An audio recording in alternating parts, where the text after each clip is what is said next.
Hey, what's going on guys? Garden Shed here and welcome! So sorry about the bright light, the difficult lights and stuff like that. I've literally just got home. I've got stuff strewn everywhere, hence why we're doing this here, and it looks like I have a little halo. But yeah, I just got back from my trip and it was 3,500 miles, well 3,503 miles to be precise, in 2 weeks, so bit of a killer. Next time I do a trip I'll try not to cram so much into such a short space of time. I worked it out, days I was on the bike I was averaging 320 miles days. Considering I only did my first 300 mile day post-op with Phil 480 the other weekend, that's rather a significant amount for me. So yeah, hence dishevelled, really need a haircut and a shave and everything, but one of those things. You guys asked me lots of questions, and for a Q&A, I tried to do this when I was on the road and I tried to upload, and for some reason YouTube would not let me upload from my phone, and if it was going to let me do it, it was saying 20 hours upload time, so a really long time, far too long really to be able to do that. So just a quick video because I haven't really got time to start editing trip stuff. I will be doing that soon. So I thought we'd go through some of the answers. So if we start off with the YouTube questions, Steve Inskip asks, if a ship carrying red paint collided with a ship carrying blue paint, and would both crews be marooned? Well, it depends how big each boat was, wasn't it? Providing they were the same size and what have you, then yeah, they probably would be. I like that question. That was good. Volgnik asks, do you live in a garden shed? No, I don't. I do have a garden shed, but it's in a house, in the garden of a house. Yeah, I don't live in a garden shed. I think I made a video about it ages ago, but the reason the channel's called a garden shed is it was actually after my Xbox Live gamer tag, and I was trying to think out what to call it, and I happened to look out my window, and as I was trying to think of a name for the gamer tag, and a garden shed was right there, so I was like, great, call it that, why not? It's a bit different to anything else you see. Cat Harley asks, when is the wedding? I presume you don't mean you and me. That would be quite weird, and I think Mandy would probably have something to say about that. Rather funnily, when I told work that I was off to Italy and around Europe and going to Rome, and I was going to meet my girlfriend in Rome, a vicious rumour started, which was they were thinking that I was going to propose to my girlfriend in Rome. But no, I wasn't. But yeah, I even had like members of the board of directors asking me, you know, best of luck, I hope she says yes, and all of that. And I was like, I'm just going on a holiday. The only reason she's coming is so she doesn't complain she doesn't get a holiday. But yeah, whoops. But yeah, there was no proposal or anything like that, no plans for a wedding, so sorry. Now I always mispronounce this one. Tubby Graver asks, if you could ride one bike continuously around the world for life, what bike would you choose? Would you take a pillion, and if so, who? If I could ride a bike around the world continuously, it depends really. It depends. Sorry, I've got my notepad here with all the questions on. It really depends on if it's theoretical or if it's actual. If it was theoretical, I'd love to do it on my V-Strom, but the problem I have is, because I'm vertically challenged, if it was off-road or something like that with sheer dips and drops, I would not be able to get my foot down, so I'll fall off a lot. So I wouldn't use my V-Strom, although I'd love to do it on that. Currently I wouldn't use my V-Strom because of struggling to touch the ground. I found it tricky a couple of times when I stopped for photos in the Alps and things like that. One time it took me about 10 minutes to get it off the side stand. I just could not get it off. I was absolutely knackered, and it was just on a hill and tilting downwards, and I basically had to get off the bike, use all my weight to push the bike up, roll it in an arc slightly backwards while holding the front brake to sort of get the side stand onto higher ground so the bike was more upright so I could get it off. Yeah, that was tricky, so I probably wouldn't use mine. I'd go for something, I don't really know. I think if money was no object, I'd probably use a Triumph Tiger. Really nice bikes, really comfy, lots of power for motorways, but not overly powerful when you're just doing stuff. and the XRs I can touch the ground on flat foot, or I would use a Royal Enfield Himalayan. They really interest me. You don't need big power once you get out of Europe, because the roads just can't do it. And to be honest, in Europe, a lot of the country national speed limits on country roads and things are 50 miles an hour. So you don't really need a big CC bike unless you want lots of speeding tickets and things. If I had longer legs, my V-Strom. If I had loads of money, Triumph Tiger. If I was actually going to do it, I would ride a Royal Enfield Himalayan, providing I learned how to fix it before I left.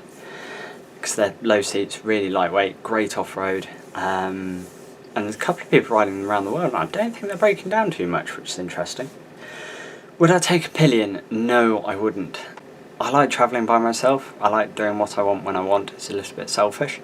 But I definitely wouldn't take a pillion. A bike with a pillion and camping kit for two and stuff like that is extremely, extremely heavy. If I was going to do it with somebody, I want someone that could ride their own bike. It just gives you a little bit of space, a little bit of freedom. And, you know, if you both want to do two different things, don't want to do it together, then you have that opportunity to go separate ways for a couple of days and merge and what have you. So that'd be good. As to who I would take, I don't really know. Who would I take? I would probably go with... I wouldn't take my girlfriend. I don't think she'd enjoy it, and I'd have to stay in a lot of hotels, which would be very expensive. I'd probably go with my brother. My brother loves exploring different places, seeing new things. We get on really well, and he's also very good at fixing stuff, which is brilliant. So providing I keep him in bit, he's happy to do maintenance stuff all day long. Perfect. So, yeah. Old Man Tony, how many mini Melton Mowbray pork pies can you fit in your mouth at once? Well, I don't really have any mini Melton Mowbray pork pies. Melton Mowbray is about an hour away from me. We'll have to do that soon. We will test it. But I'm guessing not very many because I don't have a very big mouth. Suffolk Andy, do you have sheep in your shed? No. Who keeps sheep in a garden shed? Wheelbarrow, mower, tools, garden stuff. Do have a croquet set, very posh. Yeah, just garden shed stuff. You keep sheep in a sheep barn or in a barn. Yeah, not in a garden shed. You wouldn't even really have enough space for one sheep, especially when it gets woolly. So Gary Burton on Twitter asks, what sat-nav do you use and how much is it to buy? I have a Garmin Zumo, and I was just having a look on Sports Bike Shop. 396 LMT-SEU, and basically it is a GPS with adventurous routing and EU lifetime maps, and it costs about £300 to buy. I think the little bar that goes above my speedometer and odometer was about 20 quid. It's a Givy one, and a little £5 mounting bracket, because the brackets that came with it, they sort of mount it to the handlebars rather than that little bar that I've got. But I wanted something that was easy to look at without being too distracting. It does have its quirks. It leads you down random places. Sometimes it doesn't recognise things such as roundabouts. So I had an incident coming out, or near incident coming out of a tunnel in Switzerland, and this tunnel had been about 3 kilometres long, bombing along, and came out the tunnel and didn't realise that there was a roundabout just there. So yeah, made it through, ploughed on the brakes. Luckily there was nothing coming, but I was okay. But yeah, you do have to keep your eyes open with it. It doesn't warn you of everything. Maybe that's because it was a new roundabout and it wasn't on the maps. I don't know, but I had a couple of things like that. You have to use your brain with it. But yeah, it was about £300, and it did really well.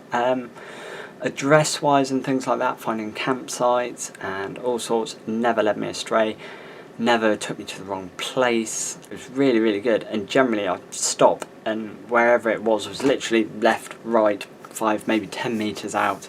It was never like down the road and round a corner, or it was never sort of half a mile out. It was a couple of metres. It was absolutely brilliant. Ruby Juice asks, do you plan what you want to talk about before filming, or do you just go with what comes to you as you ride?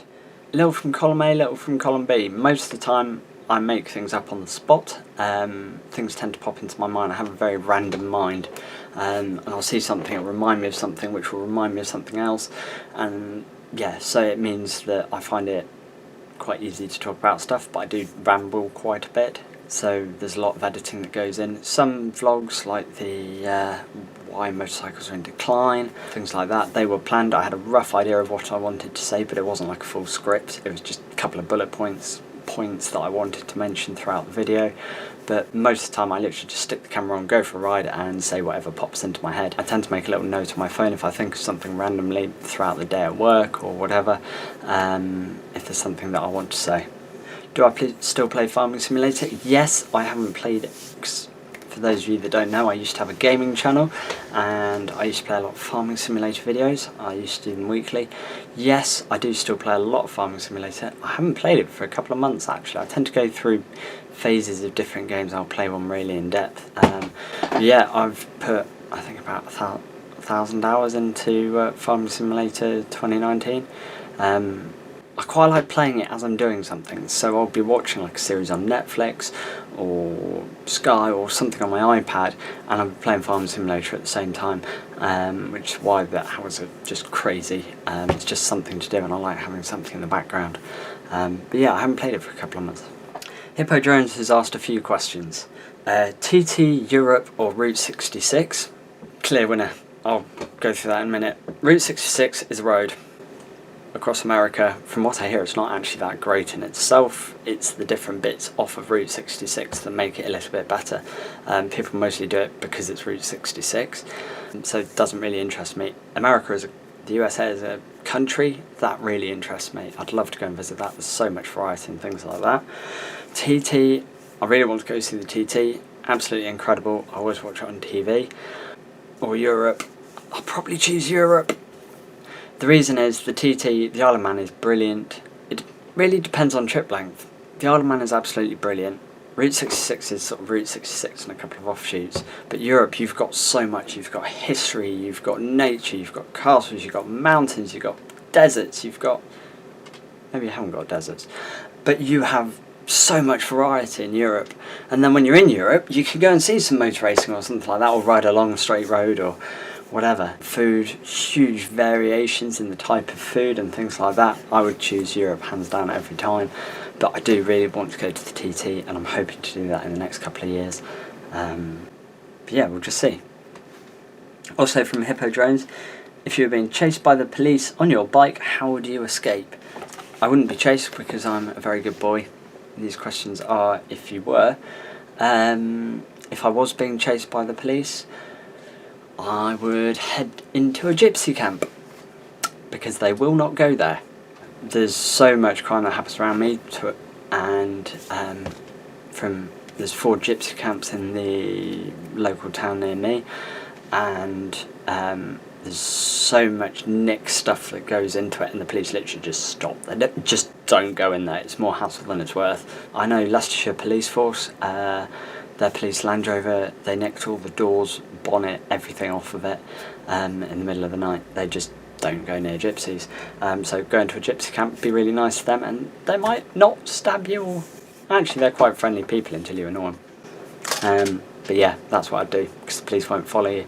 And last question from Hippo Drones is, would you prefer a bike in a country that only ever rained or only ever snowed? Rain.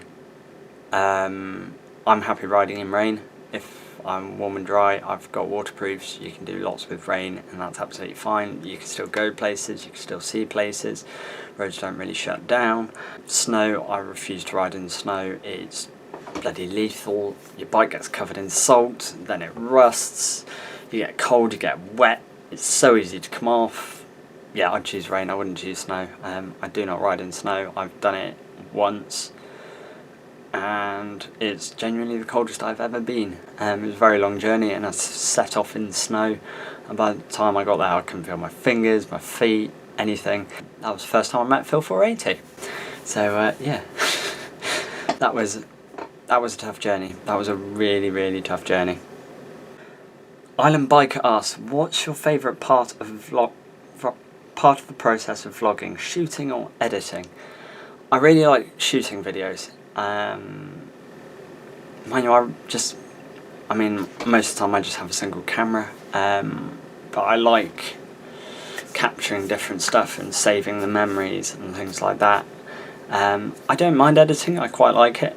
I can't stand the sound of my own voice, which is, yeah, so it really annoys me when I'm editing, that the sound of my own voice. I don't like it, so yeah, I don't really like editing as much. Neither of those really are my favourite part of vlogging. My favourite part of vlogging, or motovlogging, is the people, the community feel, the various groups, the challenges that go on, the meeting new people, the other motovloggers, subscribers, people in general.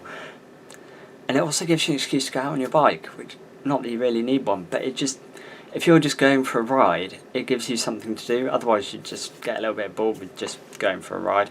I mean, I like riding by myself in solace without the camera on and stuff like that, and I like doing it, but if I did that every weekend, every time I rode, I'd probably start getting a little bit bored. Whereas, you know, there's always a motovlogger meetup on, or there's a group ride or something like that, and that is my favourite part of motovlogging, is the community feel. And that's thanks to you guys, both subscribers and other motovloggers who organise things. Anyway, that is all the questions I have. Thank you ever so much to everyone who left a question. I'm off to go and get a haircut and go and have a shave, because at the moment I look like an absolute tramp. But yeah, it's just been a crazy 2 weeks. I'm really sorry that you didn't have a video last week. We will make sure it's rectified next week. Hopefully, I think I've got a vlog, but I'm going to try hopefully this week and start editing the Italy footage. I'm busy transferring the SD cards, hence why you can hear my computer whirring in the background, and I've got 4 64 gig SD cards full, so a fair bit to go through. So yeah, thank you ever so much for watching, guys, and take care.